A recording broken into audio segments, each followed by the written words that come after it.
college students are pretty well-informed individuals. I mean, the top three news stories, Ferguson, ISIS, Ebola, almost any student on this campus could hold a conversation with you about that and be pretty proficient.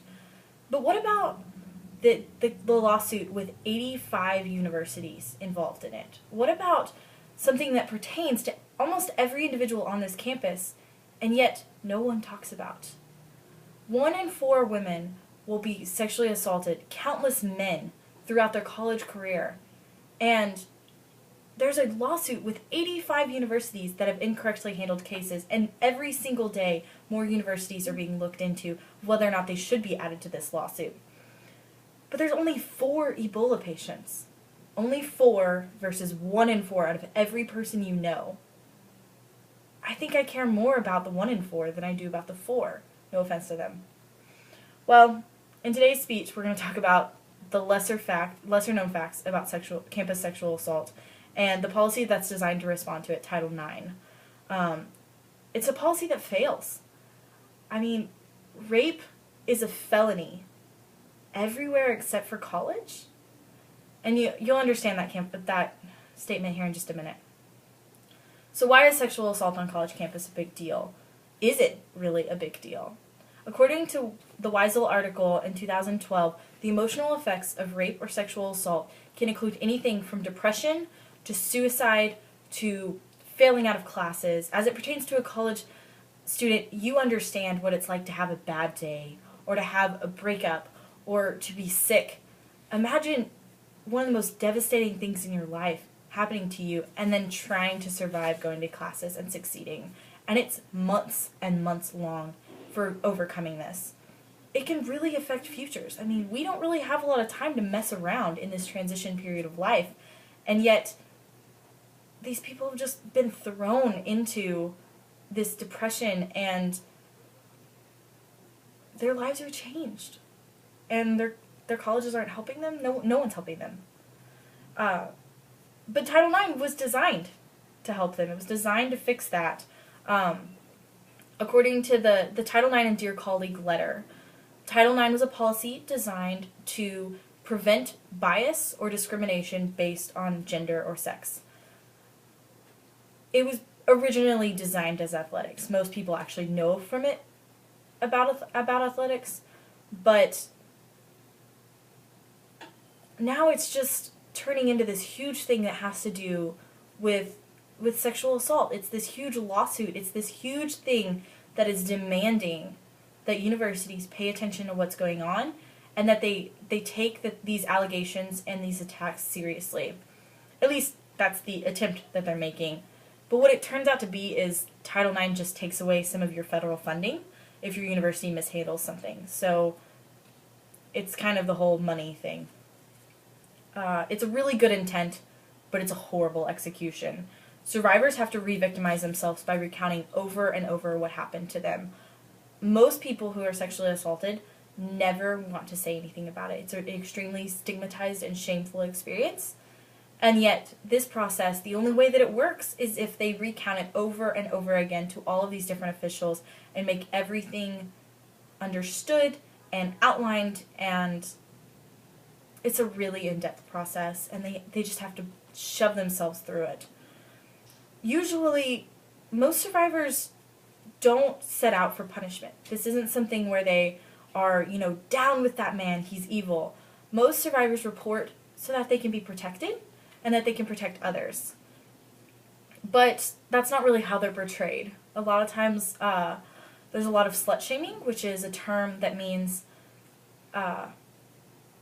it's victim blaming. It's people going after them saying, oh, well, you were asking for it or you were a slut and now you're out to get this person and ruin their lives. Most victims and survivors aren't out to ruin people's lives. They just want justice in the form of someone taking care of them and protecting them and preventing it from ever happening again. But unfortunately, their reputations being ripped apart plays into something called rape culture, which is something that is highly prevalent in America, but even more prevalent on college campuses in America. This is really a nonchalant attitude about rape, something that feeds into rape. It can be things that are said Nicholas Denny, in his interview that I did with him, he discusses a lot about rape culture and a lot about what they're fighting with rape culture as far as like terminology and everyday conversations. Slut shaming is a huge thing. Rhetoric.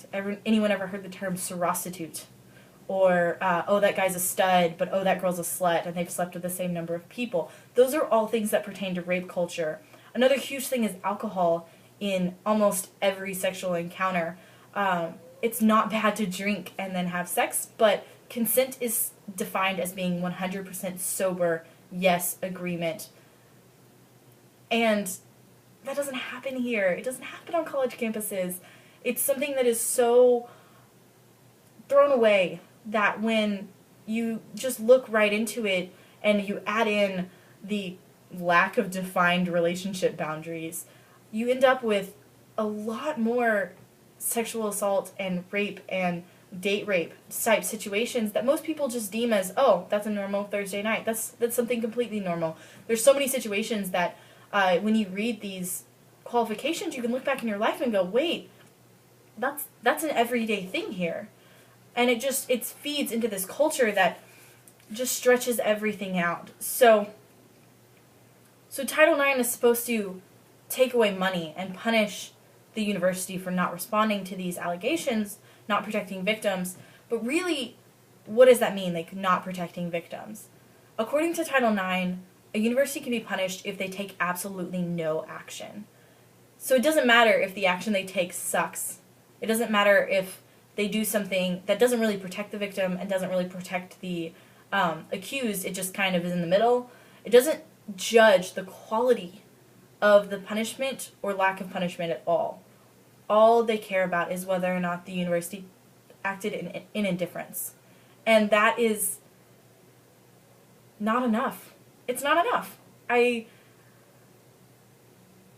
They're just being judged on their lack of action. And so if their action sucks, it's still allowed. Also, punishments through Title IX go through the conduct system, and so the conduct system is designed on campus to be purely academic. So first off, there's no expulsion. There's the clause for expulsion that can happen, but very, very, very rarely are they going to seek out an educational punishment that isn't kicking them off campus. Like, if you kick someone off campus, then you can't educate them anymore. And I see the logic behind that, but rape is a felony. It's a felony, and it's being treated just like academic dishonesty. And cheating and attacking someone aren't the same thing. If we bloodied people up, it goes straight to the cops. It doesn't go to this board that says, well, I guess we need to educate you on this. So Title IX protects equality. It's supposed to protect everyone based on gender and sex and give them equal grounds for everything.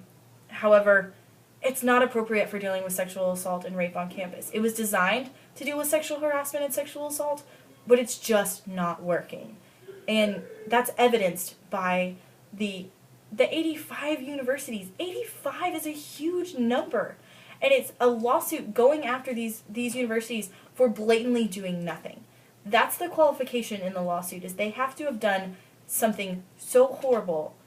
So it's not even paying attention to the places where victims are, oh, okay, we'll protect you, but it's still really your fault, or something that's not really even helping. And so, as good as Title IX is for making equality in athletics and allowing us to be, or me to be here as a woman, it's just not enough for this particular case. It's not enough for sexual assaults and rapes. And that's really something that's going to have to change. And it's something that's going to have to be lobbied for. Thank you.